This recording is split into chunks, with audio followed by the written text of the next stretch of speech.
Hello everyone, for first updates now, I'm Tyler Rolls and you're watching Behind the Bumpers. It's a fun show where we dive deeper in the robots in FRC and what makes them work. And today I'm here with team number 5172 Gator Robotics from Greenbrush, Minnesota. 5172 has become the dominant team out of Minnesota, going back to their rookie year in 2014, where they were regional finalists with actually my old team and won a Rookie All-Star Award at their regional and highest rookie seed in their division. Since then, they've had 5 regional wins, 5 total finalist awards, including a division finalist in 2019, as well as many other awards for their performance. You can see more about 5172 in their movie, or in the movie featuring them, Small Town Robot, which came out in 2018 on Amazon. And today I'm here with Ray, Ryan, and Thor, and we're going to be diving into this 2020 modified robot that has absolutely taken the FRC field by storm. Can't wait to hear more about all these mechanisms and components coming up on Behind the Bumpers. Giving you a voice, making it loud our own way. Welcome to the fun. We would like to thank our friends at Stryker for supporting fun so we can continue to make content for you. Stryker is a leading medical device company and is looking for those in FIRST to join their team as interns or for a great career. Come join a company that will actively support you being in FIRST at careers.stryker.com. If you're on an FRC or FTC team and you're currently meeting safely in person and have a functional robot, we'd love to have you on our Behind the Bots or Behind the Bumper segments. Go ahead and reach out to us on any of our social channels, on Discord, or send us an email at admin@firstupdatesnow.com, and let's get your team scheduled to be on First Updates Now. So Ray, we're going to be starting out on this robot, looking at the modifications made as we go through. So I'd love to hear about what has been modified. We're going to start with the intake on this robot. So start me out there, tell me about the intake, and then as we go through any potential modifications that were made. All right, so this is our intake for this year's. It's a beaver tail intake, and we used references from a couple of different teams. That's where we got all of our ideas for it. It works so that when a ball comes into it, it can obviously just hit the front and just go straight into the hopper. Or if it comes along and hits one of the sides, these bands will be spinning and it'll draw into the middle and bring it into our hopper. So looking at, you mentioned that you had inspiration from a couple teams. What teams were you inspired by on this? 973 and 1323, both from 2012. Okay, yeah, so going back to the 2012 game, Rebound Rumble, absolutely. And then was anything modified on this from 2020 into 2021? Yes. As you can see, these bands that go along here, we actually, after our first regional, we actually split this because it used to be one long band on each, and it would twist in the middle, so they would both draw to the center. We decided that it would be better to just split it down the middle to have 2 separate sets of bands. And we have that for a couple of reasons. One of them is that it is driven with 2 motors. So the motor that's over here will drive this horizontal set of bands and the front roller and the vertical bands. And this side motor only actually drives this set of rollers. So that if a ball comes in and there's 2 of them and they get stuck, we can reverse this side just for a split second, and that'll draw this ball in so we don't have to release all of them and then draw them back. Yeah, I like how you have full independent controller. That's pretty neat. Lastly, before we move into your hopper, polycord's pretty common on robots. What is being done to try to mitigate, those polycords from slipping? Are you just using tension on that, or is there anything that, is there a groove for them, or how have you made sure that those polycords aren't slipping off? On the outside, we actually have these small carbon fiber standoffs here that are bolted to our frame that we have to keep all these in place. But on the inside, we don't actually have anything. Yeah, fair enough. I like the standoffs for that as well. So take us into your hopper and a little bit more about that. All right. So coming into our hopper, all the balls will come in through the bottom. And this hopper is designed so that they fit all in a single file line, but you can stack one on top of each other, but they should never go sideways. Ray, thank you so much. We're going to be going next over to Ryan, who's going to be talking about the Accelerator Wheels into the shooter itself. And I'd love to see with, how the power cells are stacked on top of each other for that, of how that actually gets into your shooter in a very quick motion, because I know you guys fire really fast. So I'd love to hear a little bit more about how that all works, Ryan. Yeah. So after we get the ball stacked up into our hopper, we have a HTD5 belt on the bottom that drives the power cells into the throat of the shooter. And as they come up, we have a little indexing wheel at the bottom. And I don't know if you want to show from the top down. You can see there's an indexing wheel down there that power cell is in contact with right now. And as we shoot, it will raise it up around that radius and come into contact with these two blue wheels that are driven together. And those are the accelerator wheels. So we, in order to get the balls up to speed and not take away too much energy from our flywheel, we have a set of accelerator wheels, which is just driven by a single Falcon 500 motor. And that helps get the balls up to speed so that we lose less RPM on our flywheel while we're shooting, so we can shoot faster. Yeah, that makes total sense on something like that. So talk to me more. You have a turret on this robot, so I'd love to hear more about the turret, anything that was modified, and of course, a little bit more about your flywheel as well. Yeah, so we have a fully adjustable shooter here with a turret that it has about 190 degrees range of motion, and it's driven by two Falcon 500s here, and it's an abduction of 24 tooth to 18 tooth. So we get a pretty high amount of RPM on our shooter. We never really go above 6,000 though. But we have a fully adjustable hood here as well, driven by a servo. And all of them are fully adjusting throughout the match. As we go up to the target, we use our limelight here to track the goal and to detect the distance from the goal. And from that, we can set our flywheel RPM and our hood. And I can go into more detail about that when I talk about programming. Can you talk to me a little about 5172 has had some really nice scoring mechanisms over the years. Can you talk to me a little about the design process that goes into like this type of shooter that you had? What were maybe some of the iterations that you went through both in 2020 and then leading into this season? Yeah, so of course we went through many different prototypes, even different styles of shooters. We weren't totally set on this style of a flywheel shooter until like week 3. So we had other prototypes with 2 flywheel shooters, even like horizontal flywheel shooters, but we ultimately set on this because it gave us the best accuracy and fire rate. But when we design something like this, we start with the ball path, the path that we want the ball to take as it comes up the throat of the shooter. And from that, we can kind of model the back plate here, which is slightly flexible.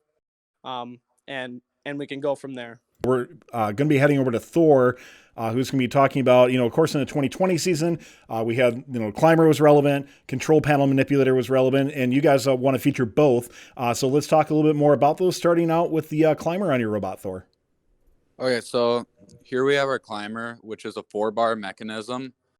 And then on our climber, we also have a side shift mechanism to change our position on the rung. That is driven by a winch that is powered by 2 Talon FXs. So talk to me about, for teams when, we see a lot of teams with the climbers. Not many had the essentially the way to translate on the switch itself. So can you talk to me a little bit about some of the concept behind that? Like, why was that a high priority for your team? And then any iterations you went through on that? So as part of Team 5172, kind of our main goal is to be able to do everything without having to depend on other teams necessarily. And that's in a way of we want to succeed at what we do best. And so I believe back in 2020, it was 15 extra points if the rung was balanced, and that 15 extra points could decide a match, especially in quals. We want to make sure that we get all the points that we can. And not only that, an extra RP if you're able to get the 65 points, which many times is required on having a balanced switch. And so then also now that the climber is up, we have this mechanism right here, which is a bar, then it has a spring right here, so that when it comes up, it has a little bit of play, and so that when we do go into the rung, it's not a thing of that we have to be perfectly lined up so that it's straight like this, we can come in there and it can be bent back like this and we can still attach. It's not something that if we do run into it, it will break necessarily. That's really cool. And, looking at, 2020 and where your performance was at the one event you got to do, obviously working well on that. So let's go into your control panel mechanism. Not something that we've been able to feature on many teams, but you are probably one of the few teams in 2020 who had opportunities to use the control panel mechanism. So talk to me a little bit more about how that works and what you want to show off on it. Okay, so if you actually want to bring it up. So our control panel mechanism, we have a pneumatic cylinder right here that will shoot it up so that when we do drive into it, we're able to do it quickly. And then also there, once we do attach or drive through the thing, it'll come down. That is run by a Neo 550. And then we did have a color sensor right here, but there was a problem with the firmware on it at our first competition, so we just decided to cut it out. Fair enough on that. Let's keep moving on and head back over to Ryan, who's going to be talking about the drivetrain plates. We'll also be discussing some of the programming on the robot as well, too. So let's start with drivetrain plates. And then I'd actually, Ryan, something we didn't talk about ahead of time. I'd love to hear more about your frame as well, too. It's a really neat aesthetic. Yeah. So let's talk about drivetrain plates first and then talk about your frame after. So this year, as well as the last couple of years, we've been doing a custom drivetrain gearbox plates. And so what this is it's just an aluminum plate that we cut out of 1/4-inch aluminum, and we cut a lot of lightning holes into it, and we have it powder coated by a local business. And what that allows us to do is it allows us to specialize our high and low gear, because we usually have a shifting gearbox, so we can have a speed that works best for that game. And I can talk a little more about the frame as well. So as you can see here, we use this 7/8 chromoly steel tubing, which a lot of people don't use. A lot of people think steel would be too heavy for an FRC robot. That was my first thought. Yeah, so the interesting thing about these types of tubes is that, here we go. We're taking off the bumpers. We can see it a little better. So as you can see, our main frame is still the 2x1 aluminum extrusion, but the bumpers and the climber and also in a lot of other places, we use this chromoly tubing. And the interesting stuff about this is that it's actually lighter per inch than this 2x1 aluminum extrusion is at 100 thousandths thickness. So this stuff will give us a lighter weight, and it's much more rigid, and it's also stronger. It's stronger, more rigid, and it's smaller, which is we found to be very important, especially in 2019 where we had the elevator. So having mechanisms that are small is quite helpful. No, that's really cool. I love hearing more about the chromoly tubing, and I wonder if we'll see more teams look at that in the future. I've seen a couple teams out there, but it is pretty unique, I think, amongst many FRC teams. So yeah, thanks for showing that off as well, too. Lastly, as we wrap up on this robot, talk to me about some sensors that are being used on the spot, any programming that you want to highlight, that sort of thing as we wrap up. Yeah, so at the mouth of our intake, we have an infrared sensor it's just peeking through the wall there. So when we intake the balls, we can count them as they come in. That way we have an accurate depiction of how many balls the robot has without having to count them by ourselves. And then we also, further up the ball path, we have another infrared sensor that we use to stop the balls, so that they don't accidentally go up into the shooter before it's ready to shoot. That just helps with the indexing and keeping them in there all nice and neat. Now, as for more programming stuff, I could talk a little bit about the shooter. So for shooting, we have the distance reading from the limelight, and we use an interpolating tree map, which has many different set points that we set up in our calibration mode. So when we get to a competition, we knew that the balls would inevitably be different than the balls that we were testing with. So what we did was we made a calibration mode, and we would go at several different distances on the field with the balls that are at that competition. And we would manually adjust the the flywheel RPM, and the hood angle at each distance, at each one of those set points. And so we don't necessarily have individual set points, but it actually interpolates between the different set points so that we can get consistent shots at any distance on the field. I'm glad you mentioned that, because I think that's something that really did impress me with your team last year, was the ability to essentially dominate the field wherever you want. So you could just get to those protected zones and just have free reign to shoot. Well, 5172, thank you so much for taking the time to show off this robot. What an incredible machine you have. I've been a big fan of your team for a long time now, and I really hope that more get to see your team in this amazing limelight that you have throughout the first world. So good luck if you get a chance to play in person in any competitions this year. But if not, can't wait to see your team compete in future years. Thanks a lot for taking the time. We would like to thank our friends at Stryker for supporting this video. Stryker is looking for current and future FIRST alumni to join their internship program, and FIRST mentors who are looking for a great career with a company who actually supports their FIRST journey. Go to careers.stryker.com to learn more. You can also directly support Fun by joining Fun Nation. Click the join button, and just for a few bucks a month, you'll unlock special perks and directly support us so we can keep making great content. Don't forget to like, subscribe, and ring the bell to stay up to date on our new videos. Keep the conversation going and provide your input to our content. Watch our live shows at twitch.tv/firstupdatesnow. Join our Discord at discord.gg/firstupdatesnow, and check out Fun FTC on Facebook, Instagram, and Twitter, and First Updates Now on Facebook, Instagram, TikTok, and Twitter.